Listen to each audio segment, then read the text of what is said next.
Guys, today we're going to talk about some basic ergonomic things that I think either some people overthink some of the ergonomic things, and they have some advice that's just so overthought that they miss obvious things. So I'm not going to be talking about rocket science stuff. I'm going to be talking about a few obvious things that I found.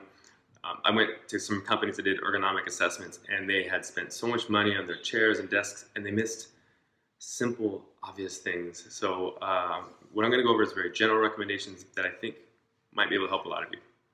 We're going to be talking about sitting, by the way. So ergonomics doesn't just mean sitting, but today, since that's what a lot of us do all the time, that's what we're going to talk about. First, we're going to talk about, well, normally when you look at ergonomic suggestions, they're always talking about where you should put your screen, where you should put your mouse, and all these different pieces of advice where it can seem quite confusing, not in any particular order.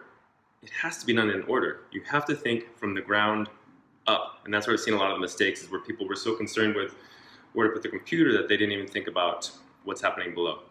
So we're going to think about that. The first thing we're going to do is, if you're sitting, you need to be able to sit, and you're sitting in a standard chair, you need to be able to sit in a position so that your feet can touch the floor.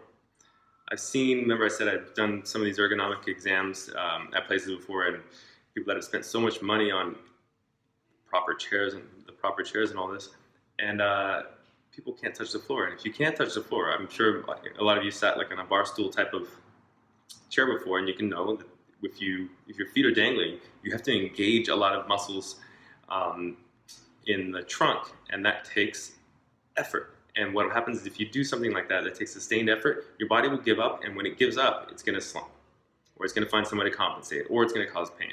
So if your feet are on the ground, that takes away a lot of the stresses that otherwise would be taken up by extraneous parts of your body. Now, an important consideration that's going to come up later is, where do you spend most of your time? If you spend most of your time leaning forward, like a lot of us do, either writing, maybe you're working up close with something, you're going to have to be prepared to counter that forward force with something leaning back. So it might be helpful in that case to have something where your feet can actually rest against, facing away from you. So there are feet wedges.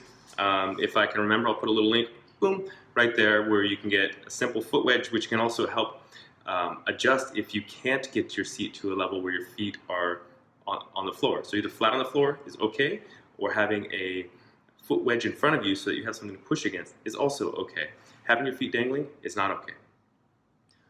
Only then are you going to be addressing your seat height, because that's going to be in relation to, obviously, where your feet go. And what's a little bit more important than your seat height is actually your seat angle. Most chairs are angled, and I have a whole other video about this, which I'll link to right there.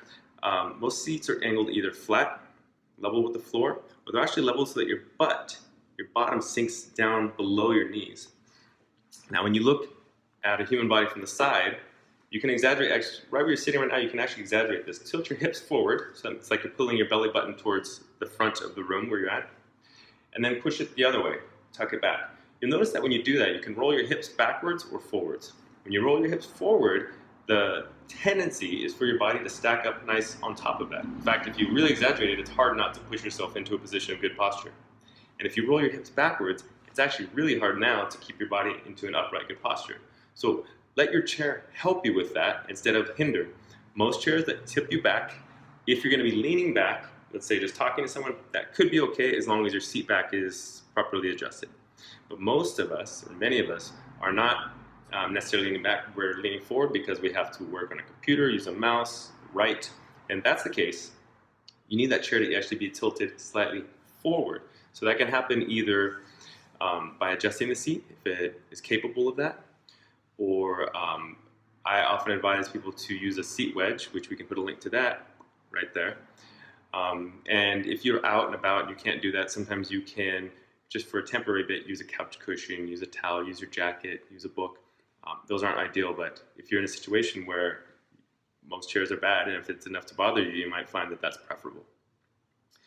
Only then, now that you have your feet and your bottom in good position, should you worry about where the positions of your arms rests go if you use them, if your chair has them. If they're adjustable, where would you want them to be? Well, obviously, if you have to reach down or crouch or slump to use them, what's going to happen when you use them? Sorry, I have the notification. You're obviously going to slump. The other thing that might happen is people might find themselves leaning to the left or right that might have to do something with problems within your body or your workspace.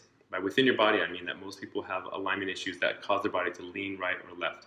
A good chiropractor can help you with that. I'm obviously biased. But also what's very common is people's workspace is situated such that they find themselves having to do that. If that's the case, see if you can normalize your workspace so that the things that you need are in front of you. If you have things that have to be on the side, let's say a phone, let's say a writing surface or something else you have to access, see if you can periodically switch it around so that you're not always going this way to the phone and doing this, or always coming over here and doing writing. If you can periodically switch them around, it might be awkward in the beginning, but that's good. It's going to make your body have to adapt. Our bodies are meant to move. One reason that all ergonomics related to sitting, except for what I talked about in my earlier sitting videos, is just learning how to manage something that's actually quite unnatural. So there's no perfect solution. These are just managing something. We're not supposed to be sitting several hours of every day of every week. So the advice I'm giving you here is still not a substitute for getting up and walking and making sure your body has good circulation, good motion. That's the most important thing. Now we're all the way up to our armrests. What's next? The desk height. This is where you see standard